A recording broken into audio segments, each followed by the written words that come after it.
नमस्कार. आई न्यूजमध्ये आपल्या सर्वांचं सहर्ष स्वागत आहे. आपल्या या भूतलावर आपण सर्वजण आहोत, पण प्रत्येकाला भगवंताने सारखं बनवलेलं नाही. मग त्याच्यातच आमची आज भेट झाली जयेश पांडुरंग पाटील दादांची. तर आज आम्ही त्यांच्या घरी आलो. खास करून आज आम्हाला आमच्या पांडुरंग पाटील काकांनी इथे बोलवलं. की खरं तर कारण असं आहे की अनुबंध फाउंडेशन कांदिवली यांच्या माध्यमातून आमच्या जयेश दादासाठी ही व्हीलचेअर देण्यात आलेली आहे. आणि ही व्हीलचेअर त्याच्यासाठी फारशी महत्त्वाची देखील आहे. त्यांचा आम्ही विशेष करून सपना पांडे मॅडम आणि दीपराजे माने सर यांचा आम्ही विशेष धन्यवाद व्यक्त करतो. पण तरी देखील ही जी मदत झालेली आहे त्याबद्दल आमचे पांडुरंग काका नक्कीच आपल्याशी संवाद साधतील. तर पांडुरंग काका, आपल्याला आतापर्यंत आपल्या जयेश दादासाठी समाजाच्या वतीनं किंवा शासनाच्या वतीनं काय मदत झालेली आहे? पहिले झेरॉक्स मशीन भेटली आम्हाला. जिल्हा परिषद मधला जो सभापती होता ना, त्याही आम्हाला झेरॉक्स मशीन दिली. त्याच्यानंतर आम्हाला घरघंटी पण भेटली. आम्हाला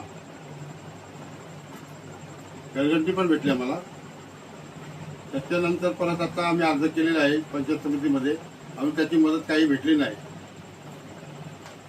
आणि याला घरकुल पण आलेलं आम्हाला, पण घरकुल आमचा अधुरा काम झाल्यामुळे आम्हाला काय मानधन भेटलेलं नाही. तुम्हाला जी अनुबंध फाउंडेशन कांदिवली या मंडळींनी जी आता व्हीलचेअर दिली त्याबद्दल तुमचं काय मत आहे? आम्हाला ठाण्याला गेलो होतो एकनाथ शिंदेच्या ऑफिसमध्ये. तर विलास देशमुख यांनी मित्र म्हणून त्याचा कांदिवली आहे दीपराज माने यांच्याकडे पाठवले. त्याही मला सपना मॅडमकडे घेऊन गेले आणि ही व्हीलचेअर आम्हाला त्याही मिळवून दिली. दीपराज माने ठीक आहे. आम्हाला अनुबंध फाउंडेशन याच्याकडून भेटलेलं आहे. आणि सपना मॅडम यांचा पण मी अभिमान मानते आणि दीप माने यांना पण आम्ही नमस्कार करते की आम्हाला चांगले पंढरपूरला जाण्यासाठी आणि आपल्या जत्रेला मिळवण्यासाठी आम्हाला ती व्हीलचेअर दिली. त्याच मोक्यावर एकदम जागरणीच्या दिवशी दिली कंप्लीट. आणि त्याला आम्ही पंढरपूरला पण घेऊन आलो फिरवून याच व्हीलचेअरवर, आणि गावात पालखीच्या बरोबर फिरवलं आम्ही.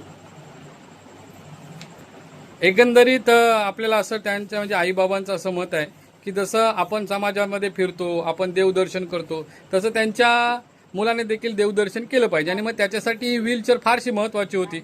आणि ही व्हीलचेअर मिळाल्यानंतर त्यांनी पंढरपूरला आमच्या जयेशदादाला घेऊन गेलं. त्यानंतर आमच्या या रावे गावामध्ये जो उत्सव असतो त्या उत्सवामध्ये देखील त्याला सहभागी केलं. किंबहुना आपण पाहतोय की इयत्ता 3री मध्ये असताना हे संकट जयेशदादा यांच्यावरती आलं. तो मराठी शाळेत असताना पडला आणि त्याच्यानंतर त्याची नस ही तुटली गेली. आणि मग प्राथमिक उपचार त्यांनी रावे गावामध्ये केला. आणि मग तिथून मग पुढे वाडिया हॉस्पिटलला जवळपास 3 महिने त्याच्यावर उपचार चालू होते, पण योग्य तो निदान झालं नाही. आणि त्याच्यातून आमच्या जयेशदादांची अशा पद्धतीची परिस्थिती निर्माण झाली.